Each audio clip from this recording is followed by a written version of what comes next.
I like to muck in. Mucking in is my love language. If there's an activity or an event afoot, you can bet I will be there, and you can bet I will be enthused about it.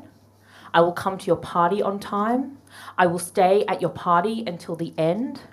In the middle of your party, I will play the stupid Scandinavian wooden block throwing game you've set up on the lawn, which everyone else is politely ignoring. I will do these things with genuine pleasure. Like a seasoned improviser, I will literally yes and everything, with the significant exception of going to an actual improv show, because improv shows are frankly the most anemic form of entertainment invented by mankind. They're worse than Morris dancing, worse than musicals on ice. They're worse than those late-night phone-in game shows hosted by hot dogs from Big Brother that were popular in the mid-noughties. Our forefathers, let me tell you, did not die in countless wars so that you could charge people cash money to watch you do a word-at-a-time story with your friends. We are not trying to solve climate change so you can pretend that a chair is a dishwasher, but in outer space, but make it an opera. I will muck in, but I will not come to your improv show. But mostly I will muck in. And why? Well, it's not exactly FOMO. It's FOMSV. FOMSV. Fear of making someone feel bad. I don't like the idea of not turning up to an event and wondering if it's going well. Make no mistake, this is clearly driven by some breathtakingly inflated sense of my own value.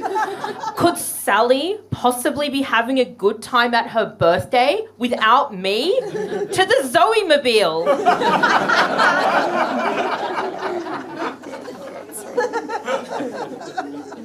It's for this reason that I will go to my neighbour's hens do, even when I'm 8 months pregnant, because I am a very good neighbour. I show up for Katie's hens. I eat the snacks, I play the games, I stand in a line for hours while someone takes 12 million near identical photos of us all standing in line, awkwardly bending one leg in front of the person next to us because sexy. At several points in the day, the organiser, Emma, tells me it's okay to leave, that I've done my time. But of course, the mild anxiety and burgeoning FOMS is really taking hold. For Christ's sake, it's my neighbour Katie's bloody hens night.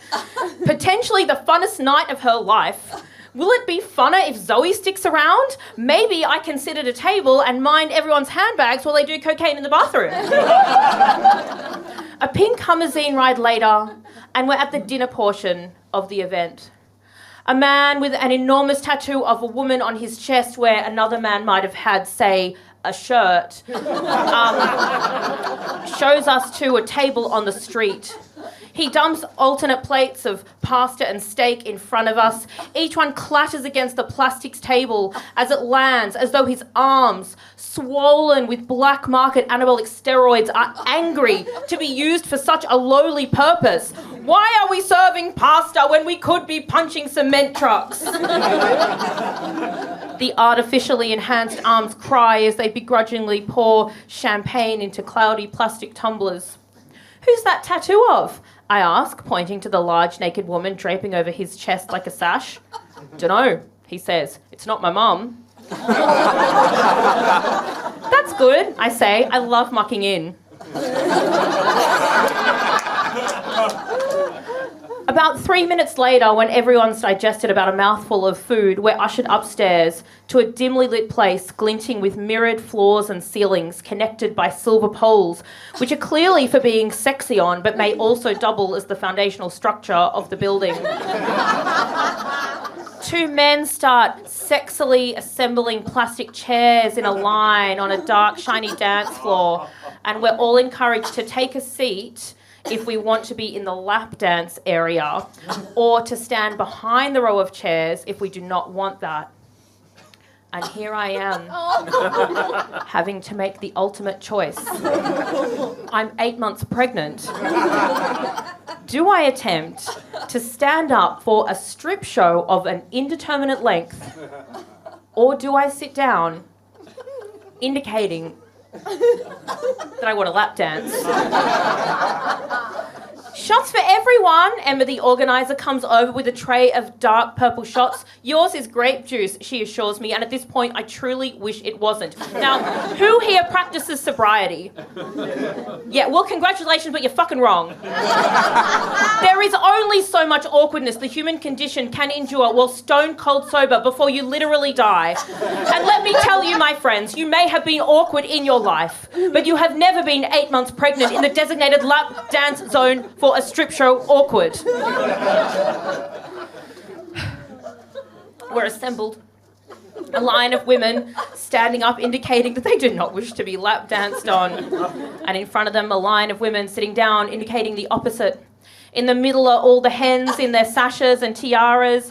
And at the end of this row of eager sitting ducks is me, right at the end of the line.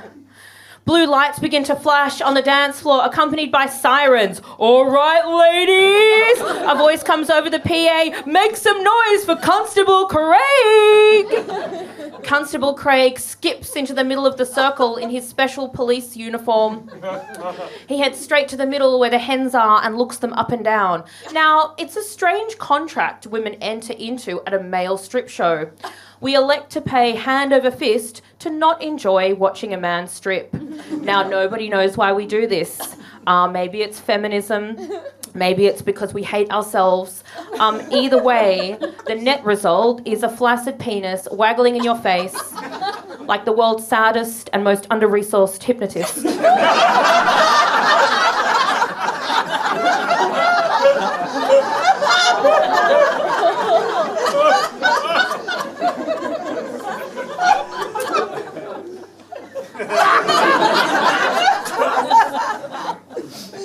Constable Craig picks up our Katie and slides her through his legs. She emerges with a look that is equidistant between repulsed and disgusted, and she runs back to her seat. Then Constable Craig takes off his pants. He doesn't have those snazzy Velcro ones that whip off in an instant, so he kind of pulls them down and then awkwardly hops on one foot trying to get the first leg off, then the next. Then he swings the pants around his head and throws them into the crowd as though this pants removal has been a success.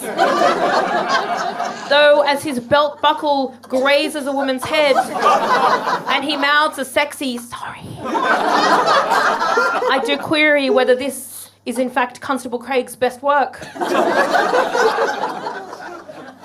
Constable Craig takes off his undies and backs his splotchy, recently waxed arse into one of the women sitting down and shimmies it down the line across the empty space created by the laps of each woman until he gets to the end of the line and bumps into something and stops.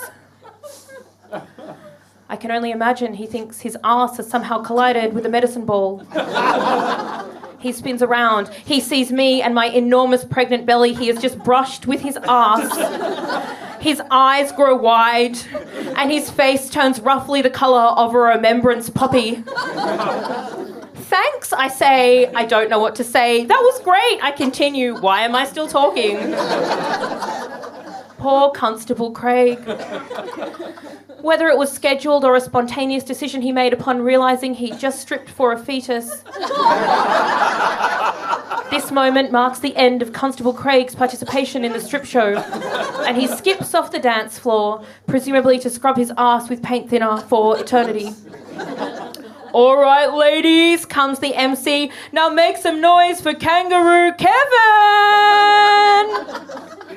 Kangaroo Kevin bounds onto the stage in a sleeveless, flanny, cut-off jeans and an unfortunate case of resting "I killed someone yesterday" face. He does a similar thing to Constable Craig, strips all over someone about to get married, and then starts making his naked way down the line of women, lap dancing his flaccid penis around. Eventually gets to the end of the line, looks at me and my unborn child and does a literal backflip to get away. By the time the third stripper comes out, the room is starting to clear. Turns out nobody really wants to sit through this strip show they never wanted to sit through. Women are abandoning their seats on the dance floor and returning to their tables. The MC tries to rescue the situation by screaming, "If you want to see dick, let me hear you say dick, dick, dick, dick." And here I am.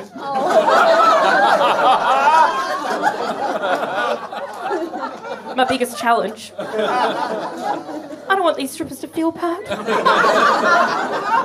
I want to muck in. But I don't want them to feel like they have to give me a lap dance. They don't want it. I don't want it. Technically, I don't even have a lap. But the FOMS is getting out of control. Dick, dick, dick. I tentatively yell, punching a fist in the air, desperately hoping no one is filming me. "All right, this lady wants to see dick," the MC says, pointing at me. Maxwell Hammer screams out of a curtain while doing the worm. "Woo!" I cheer. He dances and strips down, and now left with little choice as most of the audience have taken flight, he swings his shuddering penis around in circles in my vicinity and tries not to look me in the eyes. "All right, ladies, only 2 more to go. I should leave." The rest of my group has gone back to the table for shots. Now remains only me and 2 of the drunkest women I've ever seen in my life, who aren't watching the show because they're so wasted they can't even see. But my friends, like a pregnant Caesar, I have crossed the Rubicon. I must stay. I stay for Dexter the Demolition Man. I stay for Fireman Buns. And finally, it's over. I stand up and I go to find my group. Everyone is having shots. "Well, that was full on," I say, approaching them. "Zoe," says Katie, my neighbour, absolutely shocked. "Oh my God, amazing. I didn't realise you came to the strip club."